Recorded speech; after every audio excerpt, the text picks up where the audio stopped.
무엇이든지 물어보세요. 오늘 7번째 시간입니다. 네, 첫 번째 질문 띄워주세요.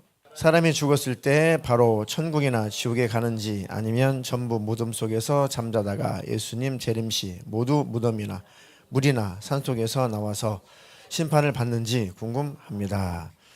네, 지난번에 부활에 대해서 그리고 영혼이 있냐 없냐 그렇게 영혼이 없다, 천국이 없다, 지옥이 없다라고 가르치는 유명한 설교자의 설교를 듣고 궁금하셔가지고 질문하셨던 분이 계시는데 그때 이 부분을 좀 설명을 했었습니다. 근데 이 부분을 또 질문이 또 올라왔기에 아직 여러 성도님들이 아직 시원하게 정립이 안 되신 분이 계신가 보다 해서 이거 오늘 마무리를 좀 하고 넘어가도록 하겠습니다. 사람이 죽었을 때 바로 천국이나 지옥을 가는 거냐 아니면 무덤 속에서 잠자다가 예수님 재림하실 때 무덤 속에서 나와가지고 천국 가고 지옥 가고 이렇게 심판을 받는 거냐. 여러분들 어떻게 이해하고 계시나요? 몸을 떠나는 순간 바로 천국 아니면 바로 지옥이다. 자, 이 대답에 대해서 나는 다르게 생각합니다. 이렇게 말씀해 주시면 왜 그런 생각을 갖고 계시고 어떤 성경 구절을 근거로 이렇게 생각하시는지를 알아야 그 부분들을 또 정확하게 해결할 수 있잖아요. 대부분 다 그 무덤이라는 단어 때문에 이제 헷갈리기도 하고 그게 아무것도 아닌 것 같은데 그 사상이 이제 이단 사설, 이단자들이 그 개념을 갖다가 많이 쓰기도 해요. 요게 깨끗하게 정리가 안 되니까 이단들이 이것을 갖다 또 쓰기도 합니다. 그게 이제 조금 더 발전하면 신천지 교리나 이런 교리처럼 지상낙원까지 연결되는 게 이제 무덤이라고 하는 개념인데, 자, 그거를 일단은 성경을 중심으로 한번 살펴보도록 하겠습니다. 네, 전도서 3장 20절로 21절 대독해 주시겠습니다. 다 흙으로 말미암았으므로 다 흙으로 돌아가나니 다 한 곳으로 가거니와 인생들의 혼은 위로 올라가고 짐승의 혼은 아래 곧 땅으로 내려가는 줄을 누가 알랴. 아멘. 네, 일단 짐승의 몸이나 사람의 몸이나 다 흙으로 만드셨으니 다 죽으면 흙으로 가는데 사람의 혼은 위로 올라가고 짐승의 혼은 아래 곧 땅으로 내려간다. 이런 말씀인데 혼이라고 하는 이 단어를 신, 영, 성령, 호흡 이게 이 원어가 하나이다 보니 단어가 하나이다 보니까 여기서 전체 문맥상 혼으로 써야 될지 영어로 써야 될지를 우리가 좀 유심히 그 문맥상 알아야 되는 상황이에요. 혼이라는 단어가 그래요. 히브리어도 그렇고 헬라어도 그렇고 이 영이라는 단어가 이렇게 용례가 다양합니다. 그리고 인생의 혼은 영으로 해석하는 게 더 정확하죠. 네, 우리 영, 우리 영혼은 영혼 해도 되겠죠. 우리 영혼은 위로 올라가고 짐승의 혼은 여기서 뭘까요? 감각이에요, 감각. 짐승의 혼도 정신 있죠, 생각이 있죠, IQ가 있잖아요. 그러니까 짐승의 그 혼은 영이 없으니까 어떻게 돼요? 소멸된다. 땅으로 꺼진다. 소멸된다. 그러니까 짐승은 천국 갈 일이 있어요, 없어요? 없는 거죠. 왜요? 영이 없으니까. 자, 그 구절이고, 자, 또 누가복음 23장 42절로 43절 읽겠습니다. 이르되 예수여 당신의 나라에 임하실 때에 나를 기억하소서 하니 예수께서 이르시되 내가 진실로 내게 이르노니 오늘 내가 나와 함께 낙원에 있으리라 하시니라. 아멘. 네, 이거는 해석이 필요 없이 예수님이 직접 하시는 말씀이죠. 예수님 좌우편에 십자가 처형 당하실 때 좌우편에 흉악한 강도, 흉악한 죄인들이 양쪽에 같이 매달렸죠. 처음에는 둘 다 예수님을 막 조롱하고 둘 다 예수님을 막 이렇게 힐난을 하다가 복음서 전체를 보니까 좀 시간이 지나면서 어떤 장면을 보니까 한쪽 강도는 계속 예수님을 조롱하고 있고 무슨 변화가 일어나는지 한쪽 강도는 회개가 터져가지고 막 한쪽에 있는 강도를 혼내죠. 야, 우리는 이렇게 십자가에 죽어야 마땅하지 않냐, 당연하지 않냐. 하지만 저 가운데 계신 분, 저 예수는 아무 죄도 없는 분이다. 이렇게 십자가 형편에 죽어야 될 만한 이유가 전혀 없는 분이다. 옳지 않은 것이 하나도 없는 분, 죄가 없는 분이다. 이렇게 하죠. 그리고 본문의 말씀처럼 예수여 당신의 나라에 임하실 때 나를 기억해 주십시오. 뭡니까? 나를 좀 꼭 구원해 주십시오라는 뜻이죠. 그러니까 이미 이 사람에게는 회개가 터진 거예요. 우리는 십자가에 매달려 죽어야 당연한 존재인데 예수님은 죄가 없는 분. 그분은 메시아. 예수님, 당신 나라에 들어가면 날 좀 기억해 주십시오. 날 좀 구원해 주십시오. 그리고 예수님께서 뭐라고 대답하셔요? 이르시되 내가 진실로 내게 이르노니 오늘 네가 나와 함께 낙원에 있으리라. 이해되시죠? 자, 예수님이 먼저 운명하셨을까요? 그 강도가 먼저 죽었을까요? 자, 성경 퀴즈 나갑니다. 그렇게 아주 중요했으면 예수님이 먼저 낙원에 들어가시고 예수님이 약속대로 그 강도를 불러 드렸다라고 그 구절이 첨가가 됐을 텐데 그렇게 중요한 게 아니기 때문에 먼저 누가 운명했는지는 자세히 나오지 않지만 성경을 전체 보니까 이미 예수님은 먼저 운명하셨고 그 다음에 양쪽 강도가 살아있으니까 로마 병정이 가서 정강이 뼈를 꺾어가지고 축 처지게 만들어서 빨리 죽게 하죠. 빨리 죽어야 자기들도 그 다음 안식일이고 하니까 빨리 일 처리하고 빨리 이 시즌을 처리해야 되는데 신음하고 안 죽어 있으니까 정강이를 로마 병정이 양쪽 강도는 깨트려가지고 빨리 죽게 만든 거고 그래가지고 예수님을 치려고 봤더니 이미 예수님은 운명하셨더라. 그러니까 예수님 먼저 들어가셨고 강도는 그 다음에 시간 차이가 많이 나지 않겠지만 그 낙원에 이르렀죠. 그러니까 예수님의 약속대로라면 오늘이죠. 오늘 네가 나와 함께 낙원에 있으리라 했으니까 이 강도는 어디 갔어요? 예수님과 함께 낙원에 들어간 거잖아요. 이해되시죠? 그러니까 성경은 그냥 성경대로 믿으시면 돼요. 네. 자, 그 한편에 끝까지 회개 안 한 강도는 지옥에 갔겠죠. 또 다른 심판이 필요 없잖아요. 심판은 예수님 요한복음에 보면은 예수님을 믿었으므로 하나님의 아들 그 아들을 믿었으므로 이미 심판이 끝난 거잖아요. 믿었으면 구원받는 거고 안 믿었으면은 멸망하는 거고. 그죠? 그러니까 심판은 가서 받는 게 아니라 이 땅에서 심판은 끝나는 거예요. 그러니까 죽기 전까지 믿으면 천국, 죽기 전까지 안 믿으면 회개 안 하면 지옥. 심판은 땅에서 끝나는 겁니다. 또 다시 심판하는 건 아니에요. 백보자 심판이라는 것이 있죠. 계시록에 보면 그거는 또 다시 천국 간 자를 끌어내리고 지옥 간 자를 끌어올려 가지고 다시 오르냐 그냐 그런 의미가 아닙니다. 그거는 계시록 그런 뜻이 아닙니다. 천국 간 자는 영원한 영생의 심판이고 지옥 간 자는 영원한 지옥의 심판으로 확정되는 것이지 지옥 갈 자가 다시 재심사해 가지고 천국 갈 일도 없고 천국 간 자가 다시 재심사를 받아서 지옥 갈 일은 전혀 없습니다. 이해되시죠? 네. 제가 목사 안수 쉬치할 때 그 부분을 엄청 막 캐물어 보시더라고요. 5분이 쫙 둘러서 가지고 그게 확실한가? 그 구원이 확실한가? 그래서 그 부분을 확실합니다. 진짜냐? 재심사를 받지 않느냐? 예수님 재림하실 때 지옥 간 자와 천국 간 자가 다시 재심사를 받지 않냐? 전혀 받지 않습니다. 심판은 이미 끝난 겁니다. 오케이 통과시켰어요. 자, 넘어가겠습니다. 또 요한복음 이제 무덤 얘기 나오죠. 요한복음 5장 25절로 29절 읽겠습니다.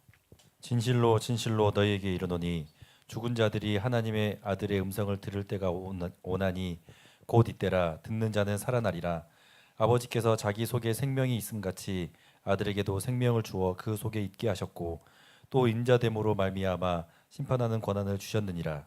이를 놀랍게 여기지 말라. 무덤 속에 있는 자가 다 그의 음성을 들을 때가 오나니 선한 일을 행한 자는 생명의 부활로 악한 일을 행한 자는 심판의 부활로 나오리라. 아멘. 네. 자, 여기서 이제 무덤이라는 단어가 나와서 그럴 겁니다. 그러니까 무덤 속에 있는 자가 다 그 음성을 들을 때가 온다. 지난번에 설명을 드렸는데 지금 이 상태는 어떤 상태냐면 예수님께서 지금 천국 복음을 전하시고 예수님께서 회개를 촉구하시고 바로 내가 그 하나님의 아들이야, 내가 그 메시아야 라고 그렇게 이적도 능력도 보여주시면서 증거하고 계시는데 죽어도 안 믿는 무리들이 대다수더라 이 말이죠. 대다수. 그런데 그 예수님의 음성을 듣고 믿는 자들이 또 있더라는 거죠. 지금 그 말씀을 하고 계시는 겁니다.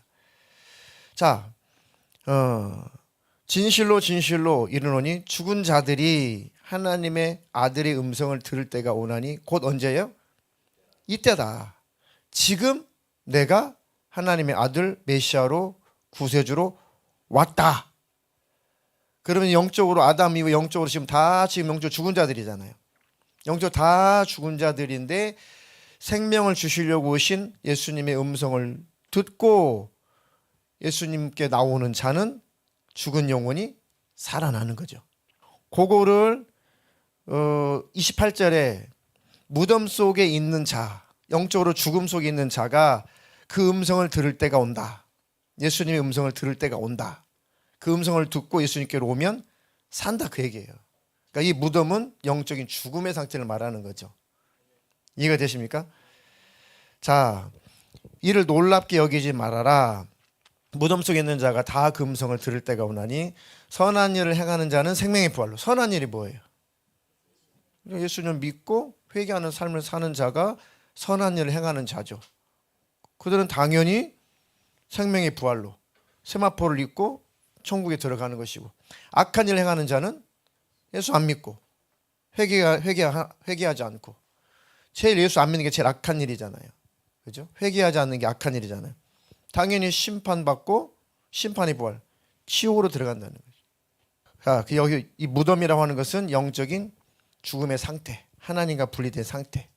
그러니까 위 아래 문맥을 쭉 보니까 죽은 자들, 무덤 속에 있는 자들은 영적인 죽음을 말하는 것이고, 하나님 아들의 음성, 주님의 목소리를 듣고 살아난 자는 무덤에서 일어나는 자, 죽음에서 일어나는 자.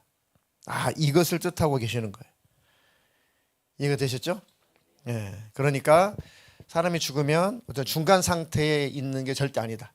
심지어는 천주교는 연옥설이라는 걸 만들어 가지고 천국에 들어가기 전에 연옥이라는 곳에 있다가 열심히 누가 자기를 위해서 뭐 기부를 하고 막 기도를 해주고 착한 일을 많이 해주면 그 조상이, 그 가족이 어느 공로가 차면은 후세의 공로가 차면은 천국으로 옮겨진다라는 사상이죠.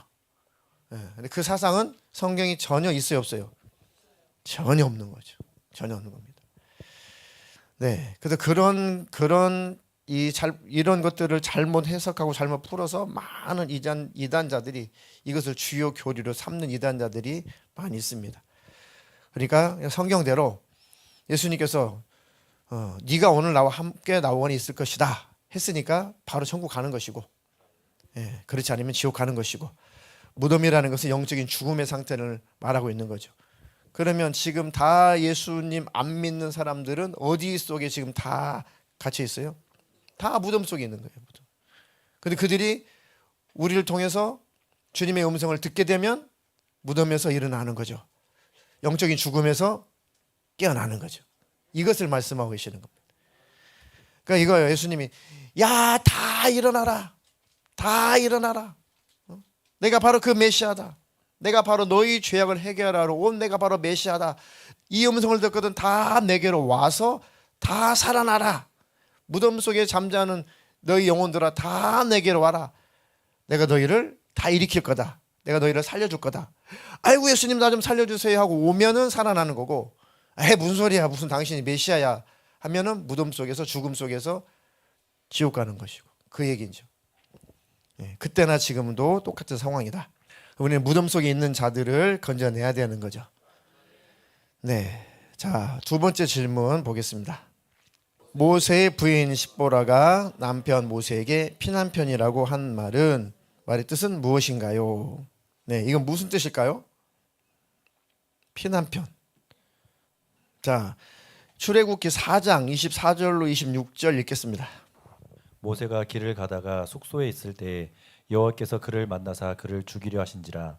십보라가 돌칼을 가져다가 그의 아들의 포피를 베어 그의 발에 갖다 대며 이르되 당신은 참으로 내게 피난편이로다 하니 여호와께서 그를 놓아주시니라. 그때 십보라가 피난편이라 함은 할례 때문이었더라. 아멘. 네, 하나님께서 모세에게 이제 명령을 하시죠. 네, 내 백성을 이제 구출해내라. 그러니까 모세가 여러 번 거절하죠. 그러니까 하나님께서 이제 이적을 나타내시면서 내가 너와 함께한다. 그러니까 걱정하지 말고 두려워하지 말고 가라.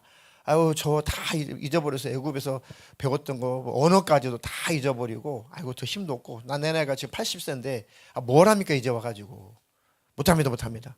그러면 하나님께서 막 다그치시고 혼내시고 하다가 결국 모세가 순종을 하죠. 예, 알겠습니다 하나님. 그럼 가겠습니다. 순종하겠습니다. 하고 애굽으로 가려고 가는 길인데 하나님께서 모세를 죽이려고 그래요. 아이러니하게. 그러니까 그 모세의 부인 이름이 십보라가 깜짝 놀라가지고 어떤 행동을 해요? 아들을 할례를 행해요. 할례라고 그랬잖아요. 아들을 할례를 행해가지고 그 포피를 자기 남편에게 확 던지면서 당신은 피의 남편이다.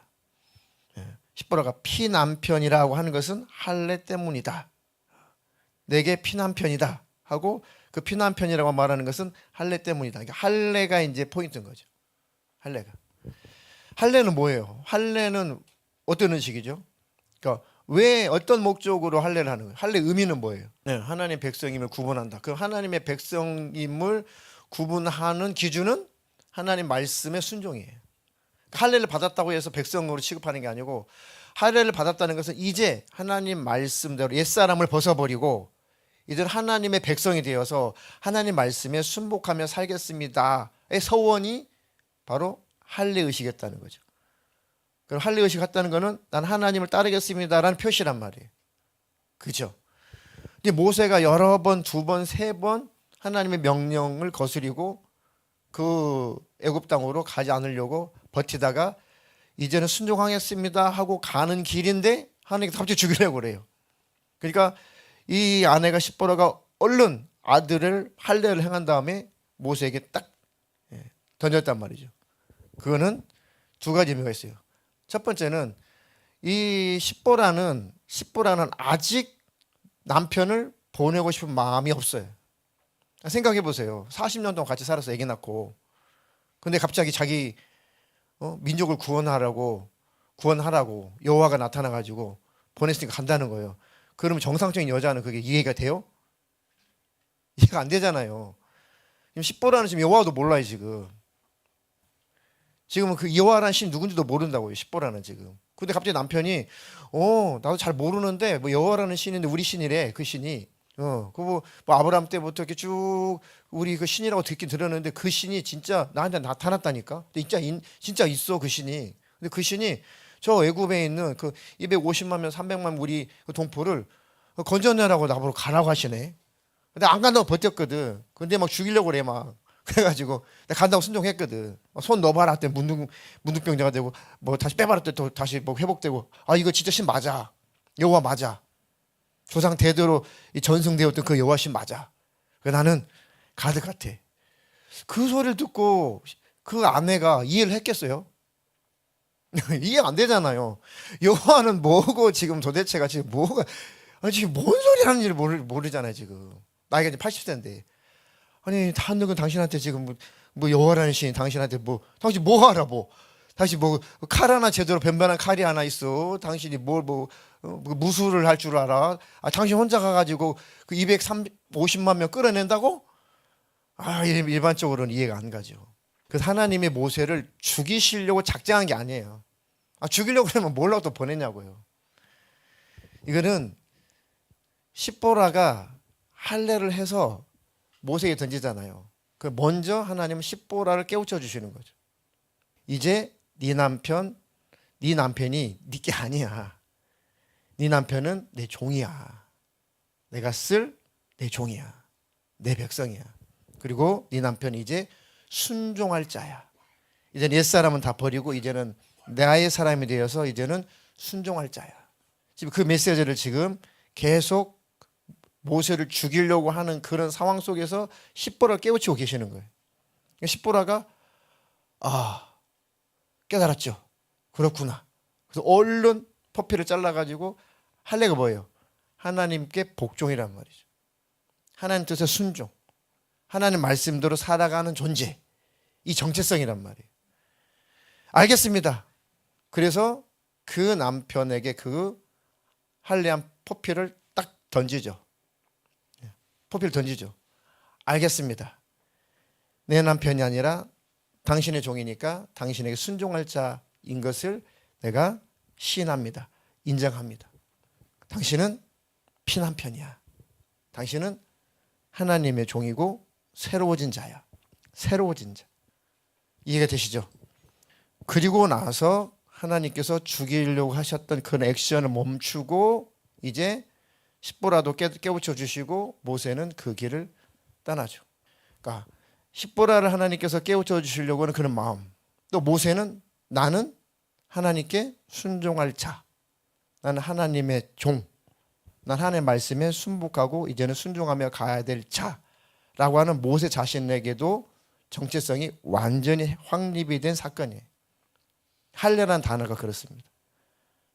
이해가 되시죠? 그래서 이 자녀들도 모세의 자녀들도 할례 받은 이제 하나님의 자녀, 하나님의 백성인 것을 이제는 십보라도 시인해야 되고 모세도 시인해야 되고 그 가정도 하나님의 말씀에 순복해야 되는 가정인 것을 다 하나님께서 이제 회복시켜 준 거예요. 그러니까 이것이 아니면 가정이 다 깨져버렸겠죠. 이 사건이 아니면 가정이 깨졌을 거예요. 나중에 다 찾아와요. 모세에게 돌아옵니다. 가족들이. 근데 이것이 이 사건이 아니면 가정은 다 찢어지고 깨지고 다 파괴됐을 거예요. 어떻게 이해를 하냐고요. 아내 입장에서, 자식 입장에서 아니 아빠가 남편이 갑자기 자기 메뉴 구한다고 혼자 몸으로 뭐 무기도 없이 병사들도 없이 혼자 구하러 간다는데 이거 누가 이해하냐고요. 이해할 수 없죠. 하나님은 그 가정도 하나님은 다 회복시키시고 보내시더라는 거예요. 네, 그렇게 이해를 하시면 되겠습니다. 자, 그리고 질문 세 번째 질문입니다. 세 번째 질문 좀 긴데요. 한번 읽어보겠습니다. 마태복음 28장 18절 말씀에 하늘과 땅의 권세를 예수님께 주셨다고 하셨는데 예수님을 시험할 때 마귀가 이 모든 것을 내게 넘겨준 것이라고 했는데 세상 모든 권세가 선악과 이후 사단에게 넘어간 것인지 궁금합니다. 네, 이거 좀 설명 좀 해보실 분. 마태복음 28장 18절에 하늘과 땅의 모든 권세를 내게 주셨으니 그러면 너희는 가서 모든 족속으로 제자를 삼아 아버지와 아들과 성령의 이름으로 침례를 주고 내가 너에게 분만 모든 것을 가르쳐 지키게 하라 하셨단 말이에요. 모든 권세를 예수님께 주셨다고 했는데 근데 이 마귀 예수님이 이제 공생을 시작할 때 광야에서 40일 금식한 다음에 광야에서 시험을 받으실 때 마귀가 유인을 하고 유혹을 한단 말이에요. 그러면서 그 중에 한 가지 시험이 뭐예요? 높은 곳에 예수님을 유인을 하더니 천하만국을 쫙 보여주면서 나한테 절을 한 번만 해라. 그러면 이거 다 나한테 넘겨준 건데 다 너한테 줄게 라고 사탄이 지금 뻥치고 있는 거예요. 언제 공식적으로 하나님이 사탄한테 하나님이 창조한 것들을 다 언제 내줬어요? 그런 구절이 있어요? 없어요? 없어요. 사탄이 지금 이렇게 월권하고 있는 거예요. 사탄이 이렇게 지금 교만을 떨고 있는 겁니다. 근데 단지 이건 있어요.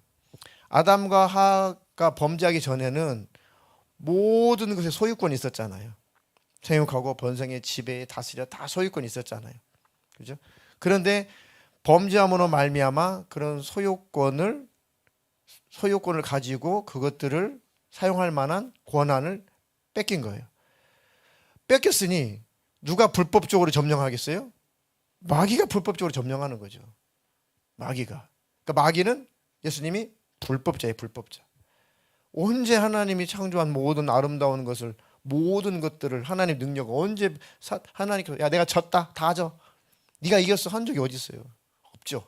없습니다. 여전히 모든 것은 하나님의 것입니다. 사탄의 움직임과 사탄의 활동마저도 하나님의 목적에 의해서 하나님 허락하시는 것뿐이에요. 그 목적이 끝나면 사탄은 어디 가요? 갈곳 영원히 지옥밖에 없어요. 그 권세는 없습니다 원래가. 그런데 지금 예수님이 십자가의 사건을 이루시기 전이기 때문에 이게 죄악 가운데 있는 인간을 지배하고 있는 거죠. 불법적으로 점령하고 있어요. 왜요? 하나님의 말씀 안에 있으면, 하나님의 통치 안에 들어가 있으면 하나님 약속하신 복을 받게 돼 있잖아요. 근데 인간이 하나님을 떠나서 하나님의 통치 영역 밖으로 나온 거예요. 그러니까 말씀에 불순종하고 말씀에 순종하지 않는 그 영역에서 살아가요. 그 영역은 누가 지배해요? 당연히 마귀가 불법적으로 지배를 하죠. 못 살게 굴죠. 그러니까 다시 하나님의 통치 안에 들어간 말씀의 순종의 법 안에 들어가면 그 권한을 또 행사할 수가 있는 거예요. 자, 신명기 28장 1절로 6절이 그 내용입니다. 한번 읽어보겠습니다. 내가 내 하나님 여호와의 말씀을 삼가 듣고 내가 오늘 내게 명령하는 그 모든 명령을 지켜 행하면 내 하나님 여호와께서 너를 세계 모든 민족 위에 뛰어나게 하실 것이라. 내가 내 하나님 여호와의 말씀을 청종하면 이 모든 복이 내게 임하며 내게 이르리니 성읍에서도 복을 받고 들에서도 복을 받을 것이며 내 몸의 자녀와 내 토지의 소산과 내 짐승의 새끼와 소와 양의 새끼가 복을 받을 것이며 내 광주리와 떡 반죽 그릇이 복을 받을 것이며 내가 들어와도 복을 받고 나가도 복을 받을 것이니라. 아멘. 네, 아멘. 신명기는 말씀 유명한 말씀이죠. 죄를 짓는 자는 마귀에게 속한다. 마귀의 지배를 받는다. 그러니까 마귀가 때때로는 세상의 영광도 줄 수 있고 때때로 마귀가 세상에 있는 재물도 줄 수 있고 그거는 마귀가 지 마음대로 할 수 있어요. 지 마음대로. 그것은 마귀가 하나님께서 그걸 다 넘겨주었기 때문에 주인 노릇하는 게 아니고 그것을 가지고 사람들을 유혹하고 미혹하는 것뿐이에요. 그러니까 하나님의 지배를 받고 하나님의 통치를 받으면 좋은데 사람이 세상의 지배, 마귀의 지배, 약한 영의 지배, 사탄의 지배를 받으면 그렇게 살아가겠죠. 그렇게 살아가도 세상에서 돈도 벌 수 있고 세상에서 건강도 할 수 있고 세상에서 명예도 얻을 수 있고 세상에서 권력도 취할 수가 있어요. 그런데 그게 하나님께서 사탄에게 다 네 거야 라고 하는 것과 사탄이 그것들을 다 지가 불법적으로 이용하는 것은 또 다른 거예요. 그런데 문제는 뭐냐면 하나님은 법의 하나님이기 때문에 하나님의 법 밖으로 나가면 하나님도 복 주실 수 없는 게 문제고 법 밖으로 나가면 지배하는 것은 사탄이 지배하는 게 더 문제예요. 아무리 사탄이 불법적으로 활동을 해도 하나님도 어쩔 수 없어요. 왜요? 마귀에 속해서 사탄에게 속해서 삶을 살아가니까 하나님도 건드릴 수는 없는 거예요. 그 선택이니까. 지옥 가기로 선택하면 지옥 가는 거고 예수를 믿고 천국 가기로 선택하면 천국도 가는 거예요. 그러니까 이 선택은 하나님은 절대 손대지 않아요. 이해가 되시죠? 그러니까 하나님의 말씀, 하나님의 통치 영역 안에 들어오면 복인 거고 통치 영역 밖으로 나가면은 저주인 거예요. 저주라는 게 꼬매 병들고 가난하고만 저주가 아니라 결국 그 영혼이 멸망하는 게 최고의 저주잖아요. 네. 자, 그거는 그렇게 이해를 하시면 되겠습니다. 자, 한 가지만 더 오늘 다루도록 하겠습니다. 요거는 문물에 없는데 중요한 것 같아가지고 제가 또 추가로 이걸 가져왔습니다. 자, 네 번째 마지막 질문이 뭐냐면 나에게 잘못했는데 용서를 구하지 않는 상대를 용서를 해야 되냐? 어떻게 해야 될까요? 잘못한 것을 모르는 상대에게도 용서를 구하지 않은 경우인데 그래도 용서를 해야 하나요? 같은 맥락이긴 한데 첫 번째 질문은 나에게 잘못했는데 잘못한 걸 알면서도 용서를 안 구해요. 그럼 나는 내 입장에서는 내 쪽에서는 그냥 용서를 그냥 해야 되는 거냐? 뭐가 옳을까요? 내 마음이 편해야 되니까 용서를 한다. 용서하는 마음이 계속 불편하니까. 네. 자, 그러면 상대방은 봐봐요. 이제 A라는 사람이 잘못했어요. 나한테 잘못했어요. 근데 자기 잘못한 것도 알지만 나한테 용서를 구하지 않아요. 그래서 제가 가가지고 내가 이거 용서해줄게. 용서해야지 내 마음 편할 것 같아. 용서해줄게. 했는데 그러면 상대방이 이렇게 나오면 좋잖아요. 아유, 아니, 내가 잘못했다. 내가 진짜 잘못했다. 진짜 잘못했다. 라고 해주면 얼마나 쌍방간이 좋아요. 더 기분 나빠하면 어떻게 해요? 네가 뭔데 날 용서해? 너는 나한테 당해도 싸라고 한단 말이야. 나한테 A라는 사람이 너는 더 죽었어야 돼. 내가 더 하고 싶은데 내가 참는 거야라고 적반하장으로 나오면 어떻게 돼요? 그건 용서예요? 그러니까 용서라고 하는 것은, 온전한 용서라고 하는 것은 이제 일방 통행이 아니라 사실은 이제 쌍방 통행해야 돼요. 양방향으로 용서가 이루어져야 온전한 용서인데 이 차이는 있어요. A라는 사람이 설령 그렇게 했다고 할지라도 내가 그것을 감정으로 안 받아들이면 돼요. 그러면 고스란히 하나님 앞에서 A라는 사람은 하나님 앞에 서야 되는 것만 남은 거고, 나는 이 사람에게도 하나님 앞에도 나는 깨끗해지는 거예요. 그죠? 그러니까 이제는 모든 것이 다 상대방에게 용서를 구하자는, 상대방에게 모든 것이 다 넘어가는 거지 나와는 이제는 아무 상관이 없는 거예요. 그래서 말씀하셨듯이 그렇게 또 해야 되는 이유는 뭐냐면, 용서라고 하는 것은 상대방이 받아들이든 뭐 안 받아들이든 그것이 더 중요한 게 아니라, 더 중요한 것은 나를 위해서 용서라는 거죠. 예. 내 행복을 위해서, 내 마음의 평안을 위해서 그냥 용서를 하는 건데, 다시 말하면 내 안에 있는 감정을 그냥 버려버리는 거예요. 감정 그냥 버리는 겁니다. 근데 그 사람은 그것밖에는 안 되는 인격인 거죠. 그것까지 내가 어떻게 기분 나빠할 건 아니죠. 네 인격이 그거밖에 안 되는데 기분 나빠할 필요는 없잖아요. 그죠? 네 인격은 그거밖에 안 되는 거니까 안타깝다. 내가 상관할 바는 아닌 거죠. 그러면서 내 안에 있는 감정을 빨리 치워버려야 내가 평안을 누리고 행복할 수가 있는 겁니다. 잘못한 것을 모르는 상대에게도 용서를 구하지 않는 경우, 잘못한 것조차도 인정하지 않고 잘못한 것조차도 모른다는 거죠. 알려줘도 왜 이게 잘못인데? 뭐가 잘못인데? 이런 경우도 있단 말이죠. 뭐 그렇게 잘못한 거야? 그러면 말이 돼야 안 돼요. 상대가 안 되죠. 그러면 뭐 용서를 한다 안 한다 할 것도 없이, 중요한 거는 내 안에 있는 부정적 감정, 악한 감정을 그냥 내가 버리면 돼요. 버리고 무인격적이고 말도 안 되는 그 사람은 그 사람의 일인 거지, 더 이상 내 일은 아닌 거죠. 한번 말씀드렸습니다. 어떤 사람이 굉장히 모욕감을 많이 받았어요. 굉장히 많은 모욕을 당했습니다. 그것도 피부색 때문에. 뭐 흑인이면 어떻고, 뭐 백인이면 어떻고, 뭐 황색인종이면 어떻고, 하나님 앞에서 다 똑같은 형제 자매잖아요. 근데 너무 무인격적으로 대놓고 그 피부색 가지고 너무 이렇게 막 힐난해. 이 사람이 유명 인사가 됐음에도 불구하고 상대방이 너무 무인격적으로 피부색 가지고 너무 공개적으로 막 마이크에다 대고, 그러니까 이제 기자들이 와가지고 괜찮습니까? 저거 고발하면 그냥 끝날 텐데 괜찮습니다. 왜 괜찮습니까? 저 사람이 나를 힐난하는 것은 단지 내가 뭘 잘못해서가 아니라 내 피부색 하나 가지고 힐난하는 건데, 그러면 그 사람의 인격의 문제인 거지, 이것은 내 문제는 아니다. 그 유명한 기사가 있습니다. 그건 그 사람의 인격의 문제인 거지 내가 문제는 아니지 않냐. 내 피부색이 문제는 아니지 않냐. 그 사람의 인격이 문제인 거지. 그럼 본질은 그 사람의 인격이 잘못된 거지 내 피부색이 죄는 아니지 않냐. 잘못된 건 아니지 않냐. 그래가지고 아무 말도 못했다는 그런 일화가 있습니다.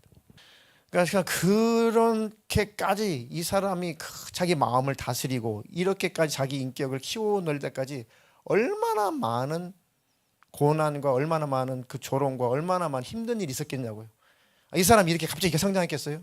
얼마나 많은 넘어짐과 얼마나 많은 힘든 일 속에서 마인드 컨트롤을 하고 어떻게 살아야지, 어떻게 이것을 벗어날 수 있지, 어떻게 이런 핸디캡에서 벗어날 수 있지, 얼마나 많이 고민했겠냐고요. 그러면서 강한 힘을 얻은 거죠. 이건 내 피부색의 문제가 아니라 나를 피부색 그곳으로 유치하게 나를 조롱하는 그 사람이 문제인 거다. 그래서 당당하게 살았다는 거죠. 이것처럼 중요한 것은 우리 안에 있는 감정을 처리한다는 것이 더 중요한 것 같아요. 감정 처리하는 것. 자, 또 한 가지 상대방을 정말 용서는 해야 될 것 같은데 또 용서도 구해, 또 용서도 해야 돼. 그런데 마음이 이렇게 안 될 때가 있어요. 상대방이 정말 뉘우쳤고 상대방이 깨달았고 용서를 구하는데 너무 잘못한 탓에 용서가 안 나올 때가 있어요. 어떻게 해야 될까요, 도대체? 용서를 해야만 되는 상황이에요. 하나님 앞에서도. 왜? 진짜 깨달았고 진짜 용서도 구해. 뉘우쳤어요. 본인도 하나님 앞에 회개도 했어요. 그 당사자한테 나한테 와가지고 진실하게 진정성있게 용서를 구해. 근데 진정 내 안에는 용서할 마음이 안 생겨요. 그게 정말 힘들죠. 그거 어떻게 해야 되겠어요? 기도해야죠. 네? 용서할 마음 달라고 기도해야죠. 일단 그럴 수 있어요. 그럴 수 있습니다. 기다려요. 뭐 이건 지금 정답을 찾는 게 아니고 이거는 각자의 선택이고 각자 이게 다르기 때문에 개인적으로 너무 다르기 때문에 뭐 이게 쉽게 풀리는 사람이 있는가 하면 그 사건이 별거 아니어서 그냥 풀리는 사건일 수 있는가 하면 너무 큰 사건이어 가지고 이렇게 쉽게 용서가 안 되는 사건일 수도 있잖아요. 이 사건에 따라 사람에 따라 이건 너무 또 이렇다라고 정답을 내리기는 힘든 상황이죠. 그렇죠. 뭐 정답은 성경적으로 기도해서 하나님 마음에 부어지면 용서가 되어지겠죠. 또 십자가를 묵상하면 나를 이렇게 용서해 주셨는데 그래 용서해야지 라고 풀어지겠죠. 그때까지 하나님도 기다려 주실 것이고 또 그때까지는 악한 감정을 갖고 있으니 나도 괴로울 거고 나도 힘들 것이고 나도 힘들고 괴롭고 하나님은 기다리고 계시고 근데 그거 버려야 천국 들어간다는 거 꼭 기억하세요. 마음에 악한 감정 가지고 증오하는 마음을 가지고 그걸 버리지 않고 회개하지 않고 회개한다는 건 버리는 거거든요. 버리는 겁니다. 그걸 버리지 않고는 하나님 나라 천국에 절대 못 들어간다는 건 꼭 기억하십시오. 그래서 그걸 알면 더 하나님을 구하게 돼요. 하나님, 내 안에 하나님 마음을 부어주십시오. 십자가에서 죽을 만큼 내 죄를 용서해 주셨는데 나도 그 주님의 마음을 부어주셔야 나도 용서가 되겠는데 내가 임의적으로 용서를 해보려고 해도 이건 안 되니 하나님 나 좀 도와주십시오 라고 매달리면 반드시 하나님이 하나님 마음을 부어줍니다. 그리고 조금 마음의 여유가 생기면은 하나님의 눈으로 상대방을 계속 보는 연습을 보는 시도를 계속 해보십시오. 하나님의 눈으로. 언젠가 너무너무 막 마음에서 막 다 잊어버린 것 같고 다 치유된 것 같고 다 끝난 일 같은데 이렇게 이게 아니구나. 뭐 누구를 만나서 누구를 만나서 과거에 그런 얘기를 또 상기하게 됐다든지 뭐 아니면 어떤 책 속에서 어떤 그런 사건에 대해서 그런 책의 내용을 읽었다든지 과거에 힘들었던 나의 과거에 힘들었던 그런 일 당했던 그런 일들을 다시 상기하게 될 때 생각하게 될 때 다시 굉장히 힘들고 굉장히 고통스럽고 하는 걸 볼 때 내가 완전히 상대를 용서하는 게 아니구나. 완전히 상대 용서하는 게 아니구나. 그런 경험이 있었거든요. 그런데 여전히 상대방이 용서를 구하는 것도 아니고 상대방이 뭐 잘못을 잘 인지하는 것도 아니고 나 혼자만 힘든 거죠. 근데 하나님의 눈으로 그를 보니까 왈칵 눈물이 쏟아지더라고요. 하나님의 눈으로 그를 보니까 하나님은 그를 저주하지도 않고 증오하지도 않고 미워하지도 않고 하나님은 깨끗하게 회개하기를 그렇게 기다리시더라고요. 그 하나님의 마음이 들어오고 그 하나님의 눈으로 상대방을 보니까 눈물이 왈칵, 본 게 아니라 생각을 하니까 눈물이 왈칵 쏟아지더라고요. 그리고 너무 가련해, 너무 불쌍해. 저러다가 멸망인데, 회개하지 않으면 지옥인데, 너무 불쌍하게 느껴져요. 너무 그 영혼이 불쌍해지더라는 거죠. 그러면서 진짜 용서가 되어지고 마음의 악한 감정도 다 뭐 순간 사라진 것은 아니지만 점점점 사라지고 또 사라지고 다 사라지고, 그런 경우들이 살다 보면 누구든지 다 있을 겁니다. 다 있을 겁니다. 하나님의 마음이 아니면 안 되는, 그죠? 알지만 안 되는 것이 있어요. 하나님의 마음이 부어져야 됩니다. 하나님의 눈으로 보아야만 용서가 되어지는 일들이 있습니다. 참 쉽지 않죠. 누구나 다 힘든 일들이죠. 그런데 나를 위해서, 내 영혼을 위해서라도 빨리 이것은 해결해야 돼요. 내 영혼이 멸망하지 않기 위해서, 또 내 감정, 상한 감정이 내 인생을 불행하게 만드니까 빨리 이것은 빨리 처리를 해야 됩니다. 이 불행한 일은 빨리 처리해야죠. 어찌 보면 참 억울할 수 있죠. 억울할 수 있어요. 그죠? 억울할 수 있지만 내 영혼이 먼저니까, 내 인생이 먼저니까 이것은 빨리 처리를 해야 됩니다. 아까 어떤 사건이냐에 따라 다를 것이고 누가 겪느냐에 따라서 다 다르다고 했어요. 답은 알아요. 하나님 마음이 부어져야 되고, 기도해서 하나님 마음이 부어져야 되고, 하나님의 눈으로 상대방을 볼 수 있는 눈이 열려야 되고, 그죠? 그렇게 되면 다 풀어집니다. 내 안에 어둠은 다 떠나갑니다. 그래서 하나님 앞에 간구하는 거죠. 하나님의 마음을 내게 부어주십시오. 빛이 임하면 어둠은 다 사라지는 것처럼 하나님의 마음이 우리 안에 부어지면 다 녹아집니다. 한 번에 다 녹아지지는 않겠지만 또 하나님의 불쑥 그것이 또 다시 일어날 때 또 하나님의 마음을 구하면 하나님의 마음이 부어지고 또 사라지고, 또 일어나면 하나님의 마음을 구할 때 또 하나님의 마음이 부어지고 사라지고, 소멸되고 나중에는 아무것도 아닌 것처럼 다 해결됩니다. 예수의 피가 우리 심령 안에 흐르면 다 씻겨질 겁니다. 힘을 내시고 그런 일들이, 크고 작은 일들이 살다 보면 누구나 다 있을 것이다. 그런데 답은 예수님의 보혈의 은혜밖에 없습니다. 하나님 마음이 부어지는 수밖에 없습니다. 내 힘으로 용서가 돼요. 되는 것도 있지만 안 되는 것도 많아요. 하나님의 힘으로만 되는 겁니다. 상대방을 하나님의 눈으로 계속 쳐다보고 또 쳐다보고 또 쳐다보면은, 그래, 그것을 통해서 하나님께서 그들을, 하나님께서 사랑하시니까 하나님께서 깨닫게 하시겠지, 하나님께서 나중에 알게 하시겠지, 하나님께서 깨닫게 하시고 알게 하시면 돌이키고 회개하고 복된 삶을 살아가겠지. 그러니까 하나님의 눈으로 보니까 깨닫고 회개하고 복된 삶을 살면은 너무너무 다행스러운 일이고 좋은 일이고, 깨닫지 못하고 징계가 찾아와서 징계 때문에 고통을 당하고 그것 때문에 깨달으면 그 대가를 치렀으니 또 깨달았으니 또 다행스러운 일이고, 징계가 오기 전에 깨달아서 축복된 길로 가게 되면은 더 감사할 일이고 더 좋은 일이고, 그러니까 모든 것은 다 하나님께서 하실 거니까, 하나님은 사랑이시니까, 하나님은 징계를 하든 고난을 준 복을 주든 하나님은 사랑이시니까 어떻게든 하나님은 하나님의 방법대로 하신다. 하나님의 눈으로 딱 보면 미움도 증오도 배신감도 다 사라져요. 아멘이십니까?